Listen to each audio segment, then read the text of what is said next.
जीतन राम मांझी द्वारा पुरस्कृत दाढ़ी वाले बाबा। शत्रुघ्न सिन्हा द्वारा पुरस्कृत दाढ़ी वाले बाबा। बच्ची को गोद में लिए दाढ़ी वाले बाबा।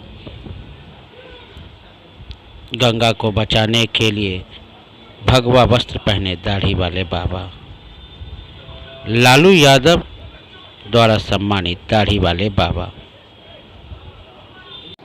ये हैं विकास चंद्र गुड्डू बाबा, जो अब बिना दाढ़ी में ऐसे लगते हैं। पहचानना थोड़ा मुश्किल है, लेकिन अब यही। नमस्कार, मैं चंद्रकांत मिश्रा टुडे 24.in में एक बार आपका फिर से स्वागत करता हूँ।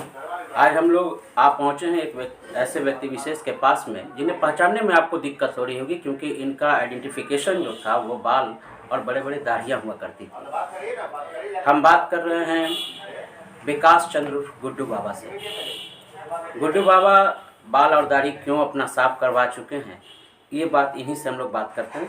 बाबा, आपका स्वागत है हमारे चैनल में। आपने अपनी पहचान बाल और दाढ़ी को साफ कर दिया, क्या वजह? देखिए, 1998 में जब गंगा के तट पर मैं गया था, पटना के बांसघाट स्मशान घाट पर, और सेव मिशन गंगा की मैंने शुरुआत की थी। पीएमसीएच के पीछे सैकड़ों की संख्या में लावारिस लाशें मैंने पाई थी। तो लावारिस लाशों के सम्मान के लिए मैंने उसी समय से संघर्ष किया था। 21 जुलाई 2000 को पहला जनहित याचिका हमने दायर किया था पानी उच्च न्यायालय में। कॉन्सेप्ट था कि गंगा में पॉल्यूशन से मुक्त करना गंगा को, और लाशों को गंगा में नहीं फेंकना। कि पॉल्यूशन का मैटर नहीं था ये, कि एयर और वाटर पॉल्यूट हो जाते हैं। दूसरा चीज़ था कि मानव का ये शौर है, किसी का भी हो, उसका सम्मानजनक तरीके से अंतिम संस्कार होना चाहिए। मैं काफ़ी उत्साहित हुआ 16 मार्च 2001 को, जब माननीय पटना उच्च न्यायालय के तत्कालीन ऑनरेबल जस्टिस शशांक कुमार सिंह कटियार की बेंच ने पहली बार बिहार सरकार को लावारिस लाशों के निष्पादन की सोशल प्रेस्टीज के साथ करने का आदेश दिया। और वहाँ से जो संघर्ष मेरा शुरू हुआ, मैं लाशों के सम्मान के लिए संघर्ष आज भी कर रहा हूँ। और इसी कड़ी में 2008 में माननीय उच्च न्यायालय ने कहा सरकार को कि आपकी जवाबदेही है। 2011 में हमने एक जनहित याचिका दायर किया कि आप लोग खासकर पटनावासी देखते होंगे कि पटना जंक्शन पर रेलवे स्टेशन के पास वो ठेले पर लोग बॉडी को रख देते थे और उस पर पैसा वसूलना, ये सब चीज़, उसको मैंने प्रैक्टिकल तौर पर ठेले के पीछे पीछे जा करके पटना जंक्शन से गांधी मैदान होते हुए पीएम से पोस्टमार्टम रूम तक गया था। और जिस तरह से बदतमीजी के साथ लाश को ऐसे पटका गया था पोस्टमार्टम रूम के पास, तो हमने उसको भी लेकर के जनहित याचिका दायर किया। और इस देश में पहला पटना जंक्शन और बिहार का ये राजधानी है जहाँ पर विद्युत ये मोर्चरी मुर्दा घर की स्थापना सरकार को करनी पड़ी, रेलवे को करना पड़ा पटना जंक्शन पर। और जब आरटीआई इस देश में आया तो हमने इस देश के सभी राज्यों के डीजीपी से 11-12 में सूचनाएं मांगी कि आपके यहाँ कितनी लावारिस लाशें इस फाइनेंशियल ईयर में पाई गई, उसके डिस्पोजल का कौन सा तरीका अपनाया गया, कितने पैसे खर्च किए गए। तो जो चौंकाने वाले तथ्य मेरे पास आने लगे, 70,000 का डाटा लगभग मेरे पास आ चुका था।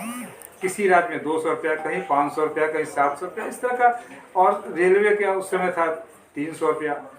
सर, मेरा तो सीधा सवाल था कि आप बाल दाढ़ी क्यों बना लिए? लावारिस लाशों के तो प्रतीक आपको जाना ही जाता है कि आप उनके उद्धार के लिए काम किए हैं, या फिर आपने जो अस्पतालों में काम करवाया है, पीएमसीएच में जो आपने काम करवाया, वो सब तो सबको लोग जानते हैं। लेकिन आपने अपना रूप क्यों बदला, ये बताइए। ये नया गेटअप क्यों, महात्मा गांधी से भगत सिंह?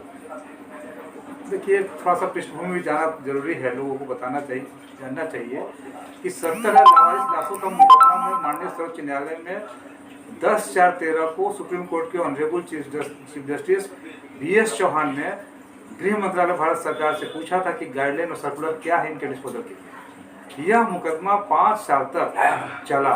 1 मई 2018 को कोर्ट के सामने गृह मंत्रालय के द्वारा एक गाइडलाइन जो बनाई गई, उस गाइडलाइन के बनाने के क्रम में देश के गृह मंत्री के आदेश पर कमेटी बनी थी। उस कमेटी में मैं भी बुलाया गया था। और गाइडलाइन जो बनी है decent disposal of unclaimed dead body, जो है विकास चंद्र गुड्डू, ये गाइडलाइन जो है वो सुप्रीम कोर्ट के फोरम पर 1 मई 18 को दिया गया। तत्कालीन ऑनरेबल चीफ जस्टिस दीपक मिश्रा जिन्हें भरोसा जताया कोर्ट के ऊपर, सरकार के ऊपर, उसमें गवर्नमेंट का अंडरटेकिंग है कोर्ट के सामने, सुप्रीम कोर्ट में, कि लेजिस्लेशन के लिए भेजा जा रहा है, क्योंकि पार्लियामेंट से, संसद से कानून बनती है।